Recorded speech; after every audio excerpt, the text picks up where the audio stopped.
I suck at jiu-jitsu. How do I suck less at jiu-jitsu? I guess to suck less. Ladies and gentlemen, the diabolical leader of the Head Knot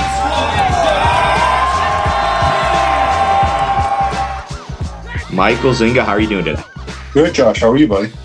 I am doing good. I'm really excited about this interview. I have a few different angles that I kind of want to come at you, but I just really wanted to start. I noticed that there isn't a ton of information about kind of the story of BJJ Fanatics, and it's one of the biggest.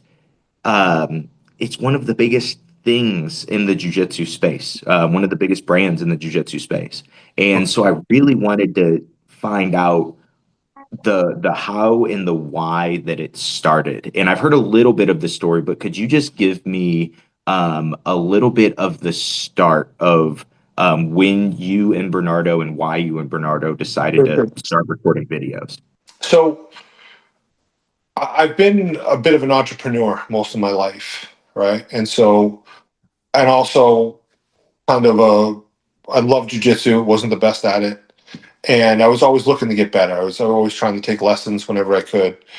And I found I really got so much out of the lessons. And I've since learned that if you want to go ahead and advance the learning of anyone by 2 standard deviations, it's pretty easy. Go from classroom to private lessons. Because the one-on-one time really just speeds the learning curve. And I would find that the private lessons with some of the better jiu-jitsu guys, because the great thing about jiu-jitsu is how accessible it is, right? How accessible the best people. I mean, I'm sure, you've been doing it for 17 years. We just talked. And I can only imagine how many people that you've met that are at the top of the sport. I mean, probably most of them. Mm-hmm. Right? And so have I.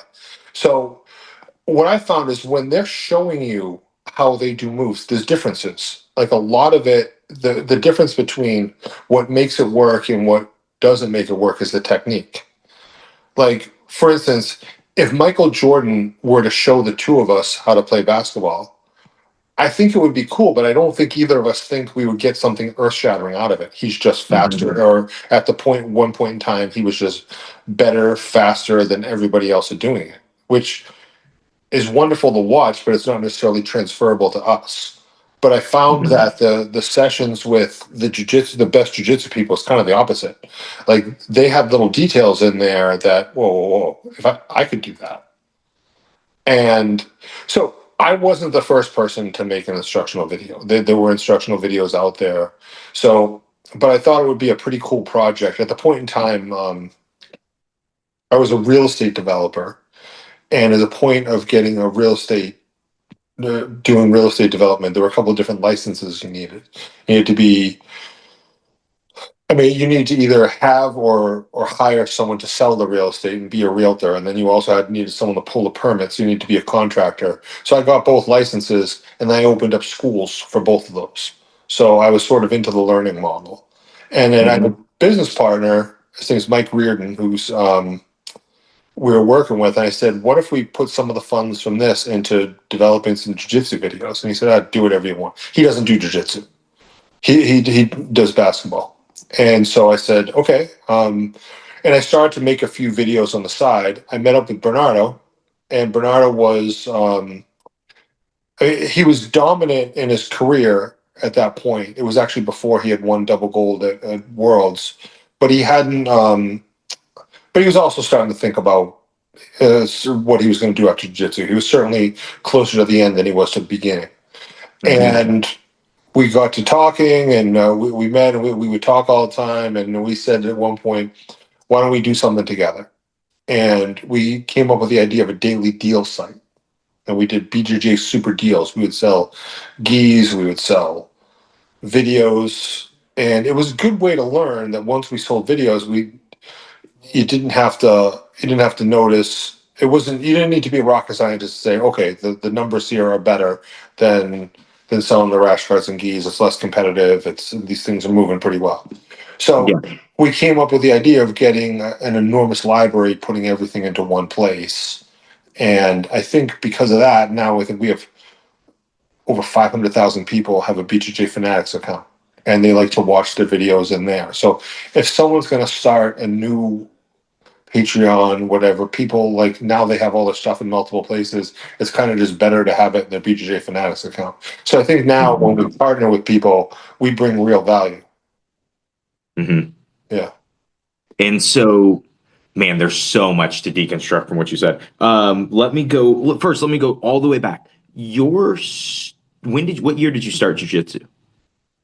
So I fooled around with it probably soon after I saw the original UFC. I was a boxer through high school. Okay. And I was always looking, I mean, back then the big talk was who would win in a fight, Bruce Lee or Mike Tyson, even though Bruce Lee was already dead. And no one knew it was probably a college wrestler with a little bit of boxing. Mm-hmm. Right. And so when we saw the first jiu-jitsu, it was like, okay, I mean, this is pretty good stuff. We need to start learning this. And then there weren't many schools around. And so I started fooling around with it in the kind of mid to late 90s. But there wasn't really a place to train out where I lived in the suburbs. And I picked it up again, I think 2003 or so. There started to be some schools around, and started messing around with judo and jiu-jitsu. And I mean, not great at it. I mean, trying hard, going to classes and doing the best I could. And I was trying to get better, but I loved it. Mm-hmm. Yeah. What was it about it? What's it like? And what was it about it that attracted you to it so much or made you love it so much? And then is it the same now? Or do you have a different love or a different relationship for jiu-jitsu and judo, just grappling? Yeah, that's a great question. So I would say that jiu-jitsu is an amazing product, right? I mean, you don't see many jiu-jitsu schools go out of business unless there's some gross mismanagement going on. I mean, it's just a good product. It grows. Everybody there is happy. It's a very fun process where you get to simulate fighting, but there's a very low injury rate. Whereas if you go and you're going to go do some hard sparring and boxing, that's not great. I mean, there's a term for that. It's called a fight. And And you can't do that for long. it takes a lot out of you physically. It takes a lot out of you emotionally when you go there and try to get into that. It's just, I'm guessing you've tried it at some point.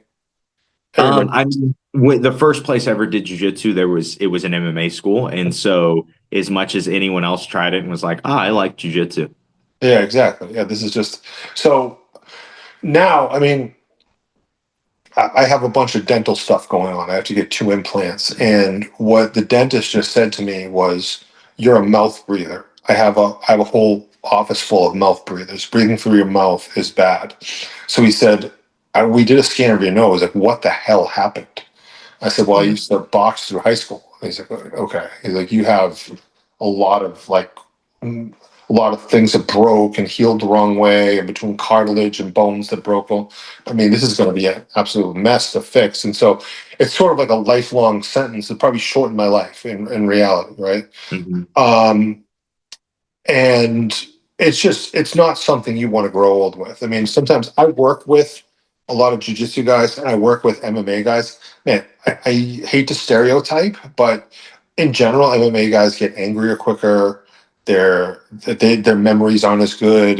You got to be a little bit. It's not good for you getting hit in the head. So I love the idea of fighting, but the idea of doing it safely with jiu-jitsu, and also I will go and I had a chance to train with probably the best guy that ever did jiu-jitsu last week in Texas, right? It's really no big deal. I mean, get killed, but whatever. But I would not want to go do that with the best guy that ever did boxing. Yeah. Like, that's no fun. So, Uh-huh. yeah. Yes, that makes perfect sense. Uh, So, for you then, just kind of back to the fanatics part of the story, like, um, you start to do this investment of, okay, yeah. we're gonna start to try to have this huge video library. How was there a point where you were kind of like, maybe this isn't a good idea, or was it were you just at the time, was there just nothing really in the space that there was just something that needed to fill Well, that space? there were other videos that were out there, but there was nobody that had kind of comprehensive library, and no one had like a real kind of foothold in there. And I thought, wow, this would be as much fun, and if it makes us some money, even better. Hmm. But it wasn't something I was thinking of that it was going to get as big as it did. I'm glad it did. That makes sense. Was there a moment then where you go, oh, this is gonna be a huge thing? Yeah, I mean, as it started to build, I mean, you had, I mean, so we sort of did it in steps, right? Where you had the De Blas early on was a very big hit for us, and I mean, we're still good friends with him, and I mean, he sold well, and then from there, I remember talking to a friend, and I thought Leandro Lowe was going to win the 2017 ADCC, and somebody said, "Oh, some no-name guy just tapped Leandro." Right? Yeah. It was Craig. So I reached out to Craig, and we were able to come to a deal to do a video. And he resonated with people just right away, and so he sold a lot. Certainly not like he does now, but relative to other people, and we thought like, wow, that could really break out. And then from there, we leveraged that into a meeting with John, and John decided to do it. That sort of changed everything. I mean, I think in all fairness, that has sort of changed the whole landscape. I mean, if you look at ADCC trials now that John's techniques have gotten out there so wide, they're very different. They look very different. They look a lot less like a wrestling match, and they look a lot more like people getting into each other. It used to be everyone was trying to get into each other with leg locks. Now it's sort of more complete. Now that more of his stuff is out there, I think John's influence on the community has been enormous. I mean, he kind of came up with a better mousetrap to some degree. Have you ever finished a roll and thought, what was I even doing out there? Same. We have all felt that way. And that is why you need Jiu-Jitsu for Imbeciles, a free course from Rob Bernacki that explains Jiu-Jitsu so clearly, it makes you wonder how you ever got confused in the first place. I am telling you, it is like a TED Talk for people who suck at Jiu-Jitsu. And that is why they're giving it totally free to I Suck at Jiu-Jitsu show listeners. So go to bjjmentalmodels.com/ISuck and download it for free right now before you throw away another roll chasing guillotines from bottom side control. Mm-hmm. And it was consumable by all. I don't. Yeah. I mean, when you look at between the early John instructionals and the early Gordon instructionals, I don't know anybody who is a black belt who hasn't seen one of those. Like Yeah. they are at least like everybody that is like even the guys that were all gi guys were like, there's something different happening here, and Yep. it's accessible. Yeah, for sure. And I think one of the things, so Gordon has not lost a match since he did his first BJJ Fanatics instructional, which is pretty, in 2008, it was pretty crazy, right? So, That's pretty obnoxious. That's crazy. yeah. So, I mean, one of the things I do when I'm with him is I try to obviously take credit for that. And, but anyway, to be somewhat serious, I do think that his use of video instructionals has helped his aura, because a lot of times you'll see someone big and jacked say, I'm going to train for this guy, I'm going to get in better shape. And then you watch him teach and you're like, oh God, this guy knows way more. Like I could never come close to teaching something that well. Like he's seeing stuff I'm not seeing. That makes a lot of sense. I could definitely see that. This isn't good. Like, I mean, when you watch him start explaining, they're like, and the reason is like most people who are idiots would try to get out this way. And he's like, but they're not realizing. And you're like, wait a minute, I would have tried to get out that way. This isn't good. And then it's like, uh-oh. So I do believe that helped him a lot. That he used that to his advantage.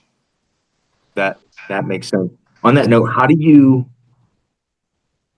you kind of acknowledge it. There are guys that are even, very good high level at jiu-jitsu, but Yeah. their ability to explain what they do is not that. It's almost as if they're It's a just skill. explaining it. Do what? It's a skill. Like, for instance, if you watch first, I mean, the funny thing, like we were watching some of Bernardo's early like YouTube takes. Man, they were terrible, and like mine are still terrible. Like, but anybody's terrible who starts to do something, and like you watch Bernardo now, like he's done it how many different times? He's super good at it. So Mhm. I think like learning jujitsu in class is a different thing, is a different skill, and people become much better teachers. I mean, when Wardzinski first started with us, I don't know if he. I mean, I don't think he'd ever taught much before, and Really? no, I mean, I don't like as far as I mean, the guy was he would go to class and he'd take classes, and then he taught his butterfly video. I'm not going to say it was bad, but I mean, the ones he's doing now, I mean, he's super good as a teacher. He's done a lot of videos, he's done a lot of teaching. He's gotten really good as a teacher, and that's at the end of the day, that's kind of the secret. Like, there's a lot of guys out there. I won't say names, but they're incredible. Um, they're incredible practitioners. And I'm going to say that if I'm with them and I'm asking them, they're really, really good at teaching. Like, I love their classes, and they just don't sell a ton. Like, we're talking, these are world champions that you would know, right? A lot of times, too, is that people who are like, for like some of the Brazilian guys that have thicker accents, people think, well, he doesn't really remind me of me. Like, let's say, for instance, if you're looking at a guy's Instagram and there's no evidence that he owns a shirt and he's just crazy jacked. I like to say, like, our buyer is like, if we have like one buyer, it's going to be a fat 41-year-old blue belt, Hmm. right?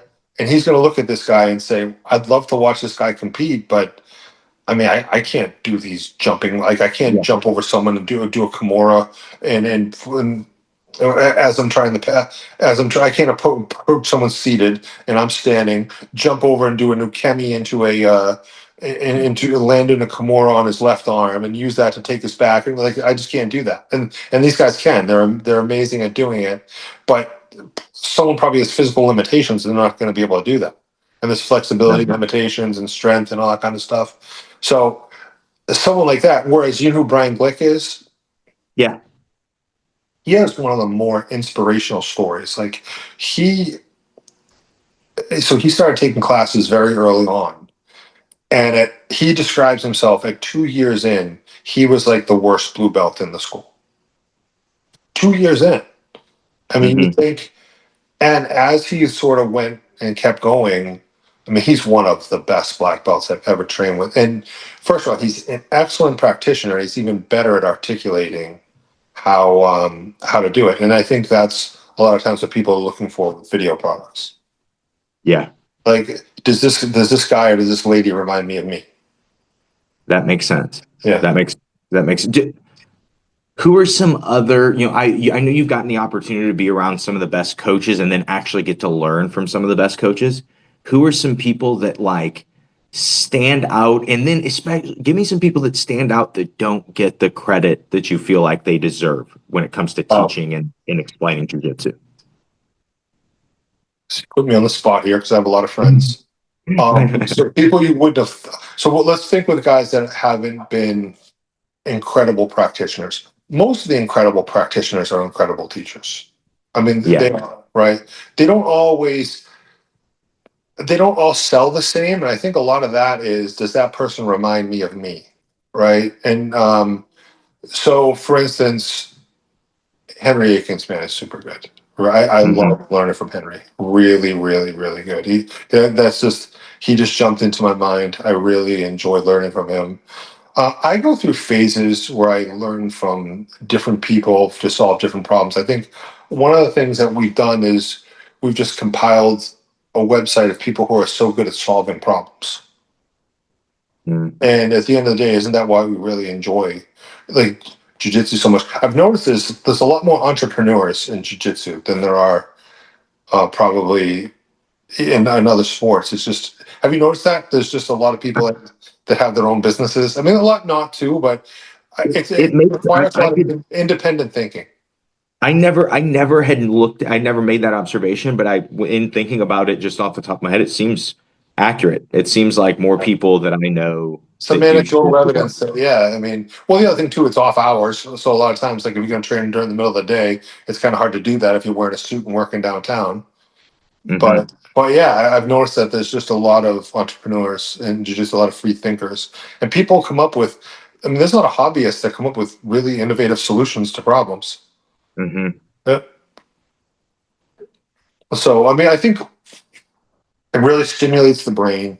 It stimulates the body. It creates a lot of. I mean, all you have to do if you want to like make friends in a town is go to the jiu-jitsu school. Especially if you're halfway decent at it, then you're gonna have a lot of friends. Really, I mean, the first week someone will invite you to a barbecue. Dude, I totally agree. Yeah, What do you think?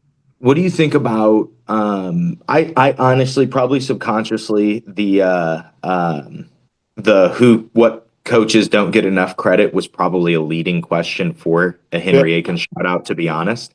Um, but That's why what do jumped in my you? head. So like, you got to remember, I have now like we have over 1,500 videos. I probably have like 100 best friends now. Like just of people that because when these people come in, I spend a couple days with them, and like legitimately, like I really like these people, and we develop good relationships. And so how is it that I'm going to be able to go on there and say like who's I Of mean, course. who's the best and who's not. There's a lot of people I haven't heard of. There's a guy near me. He just started doing videos. His name's Sean Melanson, and he and I work out all the time. Man, he's excellent. Really, really good, and really good at explaining stuff. Super good at arm bars. I mean, he had a tough fight with Mika once. I mean, he's just not even beating a ton of the big names, but if you train with him, I mean, he's super, super tough and really good at articulating. There's just so many of those guys out there. Yeah, that is, The and world's a that's big, like, the world's a big place. and that's the thing too, is like for those athletes or coaches, obviously one way to stand out is to do what Gordon did and win everything and beat everybody. That's hard. But what is it? Yeah, it's very hard, and only technically one person can be doing that at a time. Yep. And so what are other ways, like for you as the guy who runs Fanatics, what are things you're looking for from this next level of coaches that or that you're hoping to see out of this next kind of a group of people that will be teaching for Fanatics? You know what? At the end of the day, right? What I want to do is I try to get out of their way, and I think BJJ Fanatics tries to do that too. What we want to do is we tell them teach a private lesson to the camera, solve this problem like you would any problem, and just let's see how you talk through how you do it. We always say you need good enough production. Like we've actually talked to people. We could do like a VR type video where someone like puts on goggles and they see from different angles. It might cost $250,000 to produce. Now, with some of the videos, it would.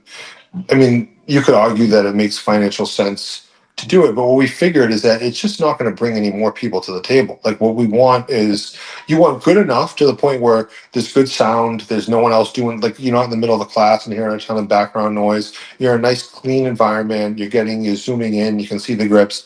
After that, it's not going to make too much of a difference if you go way higher on the quality, because then what you're doing is you're taking away from the instructor. Then at that point, it's volume. So we want to have the best answer to the exact questions you have. So have you seen the company Masterclass, right? Yeah.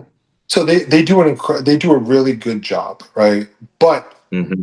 what I found is that if you want to look at, so Steph Curry has a thing on playing basketball. It's sort of like a 2-hour program about why he loves basketball. And there's a few tips in there about how he shoots, about keeping your elbow in. What we want to do is just go crazy deep on every single problem. I mean, think about like the deep half guard. And there's different ways to do deep half guard. Like, how is it that this is the exact problem that you're going to run into? Okay, a lot of guys, what'll happen is he'll try to push your leg down so he's going to free the knee. We're getting pretty deep in the weeds there. And so someone said to me yesterday, "Oh, could you give me a video to help someone learn jiu-jitsu?" I'm like, I don't think there's really a such thing as What we do is we're a supplement. I mean, you have to already love jujitsu to really get into it. I mean, otherwise it's just like what's the use? That makes sense. Yeah. That makes really good sense.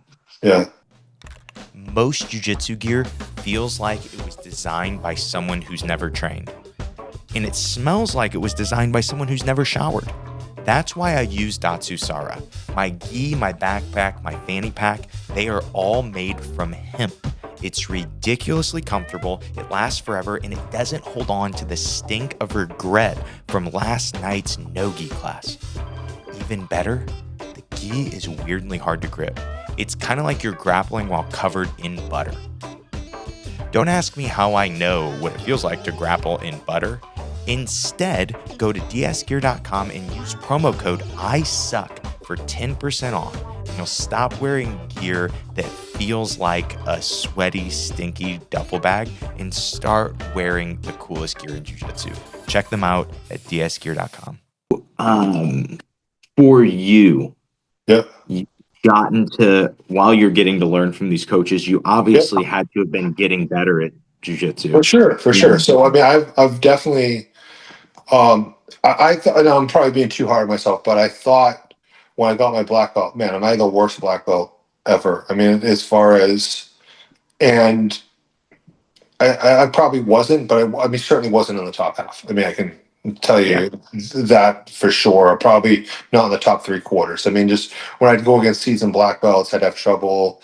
I would go against the younger, stronger brown belts. There was a guy, I think I was 39 when I got my black belt, right? And so there was a purple belt, and he was like, he won the local open in Boston, and I mean, at adult, and he was good. I mean, we call it at a middleweight. And he and I trained in the gym after class. Like, we stayed around afterwards, and he was clearly better. And he was doing some loose passing. He went to pass my guard. I turtled. He got my back. He jumped up and like did like a surfing like kind of thing on me, like he was surfing a wave. He was just better, and which is fine. Everyone in the class could see. No one likes getting their ass kicked in front of all the people who stick around afterwards. Mm-hmm. So then I met Bernardo, and he started showing me about his over underpass. Okay, and I mean, I wasn't nearly as good as him at it, but me and this guy, we went a few months later, and he pulled guard on me. I was able to break away and dive into the over under, and he was in trouble. Uh-huh. He didn't know how to deal with it, and I was able to just wreck him from that position. And then you start to learn, right? The key to jiu-jitsu, I think, is to get good in a few areas and then and have ways of making people play that game. We're actually I used that yesterday. So I was playing the game horse basketball, right?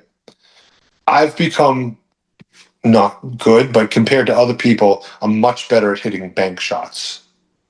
Okay. And I said, and the people I was playing against were better, played more basketball than me. But if I ever got it and I start firing off the back of bank shots from 17 to 20 feet, they're in trouble. They haven't done it. Uh-huh. So, like, for instance, if you can find some areas in jiu-jitsu that you're better at than other people, or and drill it, so you're spending more time there than other people are, and then figure out ways to get there during the match, that seems to be the way to get way better than other people, to win matches and win roles in the gym, right?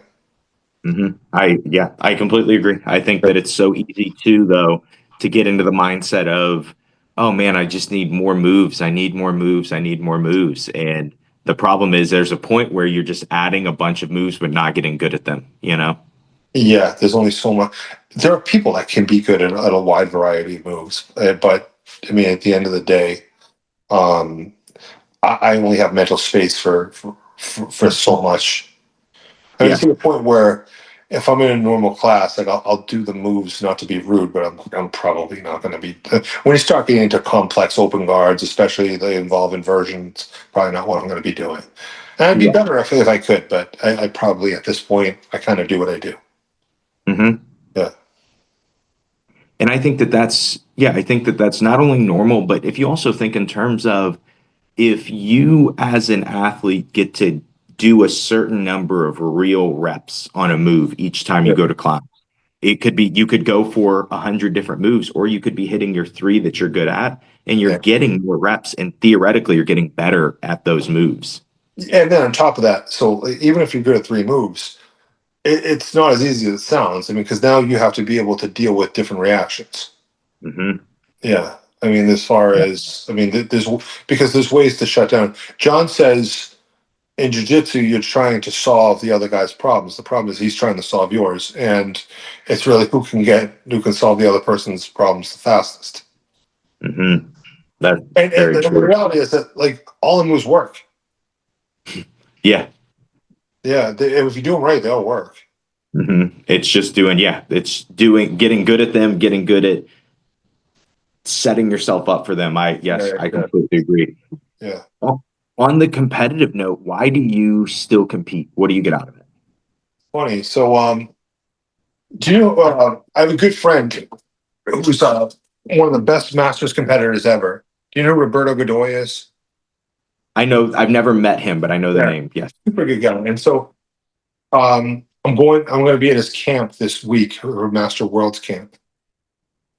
And just like, I think the way his bio, the way I understand it, is that he competed as an adult, and he never won Worlds as an adult, but he was on the podium a bunch of times, doing well in a lot of the top tournaments, and he just like never quit.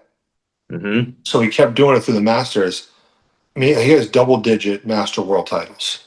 Like, it's crazy how many he has, and he keeps in amazing shape. I said to him last year, I said, I'm like anybody else who's getting older. I mean, I have a bunch of injuries. And he said, Michael, you need to keep competing, because if you have nothing to shoot for, then, you at that point, you're working on dying. And I'm like, you know what? That's actually a great point. There really is. The tournaments give you something to shoot for. And there's a lot of times I'm in there and I'm about to go on in front of a bunch of people, and more people probably know me than a lot of other competitors in the division, just because I'm out there with the company and all that. Like, why do I do this? But then you realize afterwards, it gives me a goal. It gives me something to shoot for, and things get better. If you don't really have something that you're shooting for, you don't progress in the same way. Mm-hmm. So someone who goes out there just to play tennis to play is not going to be nearly as good as someone who's training for competitions. Yeah, that makes sense. That's just the way it works. Yeah, and so for you, it's this way to push yourself. It's a way to give myself a defined goal. Like, there's one thing I'm positive of. There's going to be a world champion for my division this year. Mm-hmm. And maybe it's going to be me. Maybe it's not. Hopefully this will be the year. But either way, there's going to be a champion, and whoever prepares for it and whoever has the best day, and there's a lot of combinations that have to go right, but someone's going to have a great day. Mm-hmm. And it gives you incentive to go to the gym, I think, at a different speed, and to work. Say, okay, I'm working towards something. I think that's not something I want to lose. Yeah. That makes really good sense. And I can enjoy it, even if I don't. I mean, I really do want to win. I really, really do it at least once in my life. I really do. But if I don't, I can enjoy it. I can say, yeah, this was still worth it. And I'm really glad I'm here. And I think a lot of times the athletes that I deal with every day, I think they respect that I'm out there really trying to get better, and I'm not just a marketer looking to make money from their videos. Mm-hmm. Yeah. And yeah, man, you deal with that. If you deal with a lot of people, professional jiu-jitsu is growing so much. You deal with fight promoters, and you can see the ones that enjoy jiu-jitsu, love jiu-jitsu, and know it, versus the ones that are just there to try to make money. And you can. If you see, sometimes there's some. Thinking of one now. I mean, there's a big competitor that just jumped in recently. I don't know if they understand jiu-jitsu that well. And they seem to be making some mistakes, and so let's see what happens. Maybe they figure it out, but yeah, you can see that. But also, there's not a lot of money in competition jiu-jitsu yet. Mm-hmm. Yeah. So it's interesting. It is, and that's like it's a weird thing too when you look at it for younger guys that have a lot of talent, because then they're saying to themselves, okay, do I try to pursue this and hopefully build a brand off of this winning? Yep. Do I, for me, I started my first jujitsu school at 21. And I was sure that this is what I want to do. And I'd been training for 7 years at that point, and I knew it was time to make it happen. But I also knew that it was going to be a sacrifice Yeah. as a competitor. I'm like, well, I'm not going to ever have the option to move to train somewhere else. I'm giving up a lot of different, and I just gave up my training partners that I got good with to now start to try to help white A belts bunch of white belts. ideally, Yeah. yeah, It's become my training partners. right. Is half guard the one that you have one leg? Like, yes. Do you still have the school? Do what? Do you still have the school? Yeah, I have 3 schools. Oh man, good for you. Thank You never let a white belt run class unsupervised, right? So then why are you, a business white belt, still handling your gym's billing, attendance, signups, and website all by yourself? Kicksite is like having a full-time staff that doesn't eat, doesn't snack, doesn't call in sick. And I've used them for years because the software is built specifically for jiu-jitsu coaches who would rather be chasing the back and not chasing down missed payments. So if you're interested, go to kicksite.com/Josh McKinney and try it for free for 30 days. This is the best software for running and managing your gym that exists. Be sure to check them out at kicksite.com. Let me ask you this. This is a little more, I guess, of an observation that I've seen, but I just kind of want you to expand on it for me. And maybe I'm just totally off on this. But just in our conversation and hearing you on a few other podcasts, it seems like whether it's your personality type, whether it's just the viewpoint that you look through the world, you seem to really like building relationships.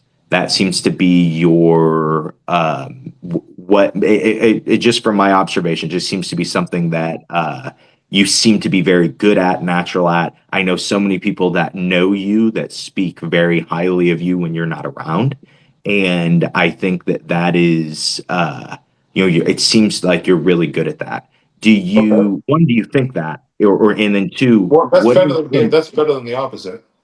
Yes, that is much better than the opposite. Okay. And so, do you have any tips? Do you notice that in yourself at all? Do you just in that thought of, and kind of why do you seem to like to build friendships, relationships in the way that you Yeah. do? Well, I think the reality, right, is that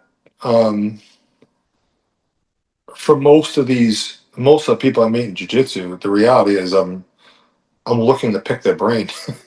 And I think that these people that can really appreciate that, wow, this guy's really looking to get better. He's very interested in what I have to say, and I am. I mean, I spend way too much time frustrated about seemingly innocuous problems like how to sweep someone from deep half guard, and how to retain my guard, and how to that sort of thing. And like, these are the big problems in my life. So we have that in common, I think, and I've chosen to be around people who also have a fascination with it. And then anything in the world, I think that I've studied this guy. His name's Robert Cialdini. Did you ever see in the book Influence?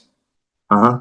So it's a really, really good book about how to. He has all these incredible tactics about how to possess influence in the world. But the most important one, this one really stuck with me, is that the tactics all work, but the minute that someone senses that you're using these to manipulate or for self gain, it just all goes out the window. And then it was worse than ever doing it at all. So if you're ever going to really like try to like say like one of his big things is reciprocation, like you give something to someone and they give it back to you, but when you do it in a manipulative way, it's even worse. But when you Mhm. legitimately like these people and you're going to treat them well, and you're going to say, you know what, if I treat these people well, they're probably going to refer me to their friends, and we can work with everybody. I think that philosophy worked. But at the end of the day, it doesn't work unless you legitimately have their fortunes in mind. I mean, as far as if you're not legitimately looking to be a good partner to them, if you want people to be a good partner to you, try to do a great job for them. Try to give more than you take, if that's all possible. So I think that's all worked, and we've created a big win-win here. Yeah, Yeah, I mean, at the end of the day, like if someone says, "I want to raise," well, so do I. I mean, let's work together and sell more videos. that's cool. Yeah, That makes a lot of sense. for sure. Do do you what do you think about when you think about the future of Fanatics? I mean, I think we're going to be here for a long time. I really, I think we're going to have to keep continuing to work to be the number one resource in trying to get the newest people on the platform, get the best practitioners to keep making videos showing what they want to do, so to make it so if someone wants to solve these problems in jiu-jitsu, they're going to use our resource that we've built. That that makes sense. That's cool. Yeah, I think at some point there'll be some more merchandise, and I think we can help people in that way too. I think we have some ideas from how Are we.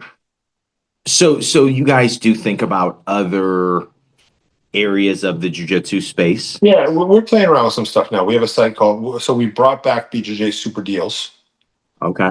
and we have a daily deal every day. We have some rash guards. We have one of our guys who is his name's Ty. He's shooting. He's in charge of shooting videos. Man, he's gotten really good at designing stuff. He went from being, I'm not gonna say really bad, I mean, he's better than me, but certainly not any better than average, to all of a sudden, whoa, these are pretty good. I think you see that as sort of in general in life. When you try a new skill, everybody stinks. And the Yeah. whole point is, are you going to stay with it to the point where you get better? And I think now we're coming up with some pretty cool designs at prices that make sense. And um, I think we have some ideas on some products that we can offer. So we've been fooling around with that. Anything we do, we just want to try to do it a little better. What motivates you to keep pursuing and to keep looking at other avenues? Well, I mean, the reality, I mean, this is how I live. I mean, at this point, I mean, so being totally honest, I mean, having a good business means your family lives well. It gives. I mean, at the end of the day, this is how I put food on the table. I mean, so I think that's a good thing. And if you want to do that in a way that's going to last, you have to bring value to other people too. So I think that's so trying to figure out the best mix of where we're able to bring value and deliver it in a way that that brings value to other people too. That's really good. Yeah. So I typically have a finishing question, and I always like to really put people on the spot with it. And you will have probably maybe the hardest answer for this question, I would assume. Okay. And so the question is this: what is some of the best jujitsu advice that you have ever gotten? Or what springs to mind when you hear that question? Yeah. I mean, I think what I talked about earlier with John saying was that the whole idea of jujitsu is the sport of solving problems, but other people are trying to solve yours. And I mean, it's kind of, I think, come a full circle. The stuff we talked about, all the moves work. It's who's better, who's more precise at doing them, who's more precise. I mean, this is an infinite, multivariable process. There's Mhm. no easy way to get better. I mean, and the other people are always trying to figure out a way to get better, and it's fun, and it's you always want to be the best, and you want, but it's okay to not be, and it's okay to admire what other people are doing. I mean, there's very there's a lot more people that are going to go to master worlds and regular worlds and not win, and but they got a lot out of this too, and the whole thing is getting better and enjoying the process, meeting people, coming up with making friends for life in the process, doing something hard together, and you see that it's so much more than just winning the tournaments, and that's easy for me to say because I haven't won the big tournament, but and so you can say like, well, that's what losers say, and that's true. But most of the people aren't going to be the people that win. Mhm. So I don't know if that was even articulate, but that was sort of what came to I mind. think no, I think that that is a very valuable perspective. Yeah, Yeah, I think that it's so easy to, especially when you're dealing with competitors, when you talk about, you've referenced certain competitors. If you think about that, there were certain matches that if they didn't win, their career is probably totally different. And so with that level of, and obviously this is like the professional level, but with that level of competitiveness ingrained in like, oh, yeah, there is one top spot, it can create this attitude where you would rather, see people fail instead yeah. of worry about seeing yourself succeed. And I think that a lot of times that it can easily get clouded for any competitor, anyone who wants to do jiu-jitsu to go, oh, it's about winning. This is what it's about. And so I mean, um, I talk to Gordon quite a lot. Like we talk on the phone multiple times per week. I mean, I stay at his house when I go to Texas. He's had such a huge influence on me and how I see the world. And so he talks about confidence, and he thinks the whole thing of just deciding to be confident is just stupid. What he would say is that confidence comes from your experiences in the gym and practice and how you're doing. And so, I mean, I sit with him. Before I would always sit with him before big matches, and he would say, "I won every single round, top and bottom, in all the specific training. How is this guy going to get one move on me?" And Hmm. he's like, I'm training with guys better than him in the gym. And I mean, some of this is to psych himself up, Of but course. you can see that he believed it, Mhm. and it worked, and he was right. And but the problem is, right, that's not going to be for everybody, right? I mean, a lot of times, I mean, it hasn't been for me. I mean, I'm a lot better than I was. I think I have a bunch of medals from Worlds and Pans, never a gold one yet, and that's okay. And so I've gotten the idea that I was ever going to get there when I first got my black belt was just, to me, that was even inconceivable. So this is found money for me. I mean, I mean the fact that I'm even kind of this close to the at this level of my age group and at black belt and whatever. So I'm super happy. I still want to get to the top, but the whole thing is just really enjoying the process and trying hard to get better and really focusing on all the details and just really enjoying it all and enjoying like getting better and even the frustrations you have. Yeah, Yeah. man. Michael, thank you so much for being on the Thanks so much, show. bro. All right. I Anything really you want to say appreciate to it. finish? What's that? Anything you want to say to finish? No, thanks so much for taking the time to do this. It's just, yeah, I think you have a great show. It sort of adds to the whole piece of jujitsu, something that people can listen to outside of being in the gym, in their cars, or whatever. So I think it's a great addition to the community you're giving here. I really appreciate it, man.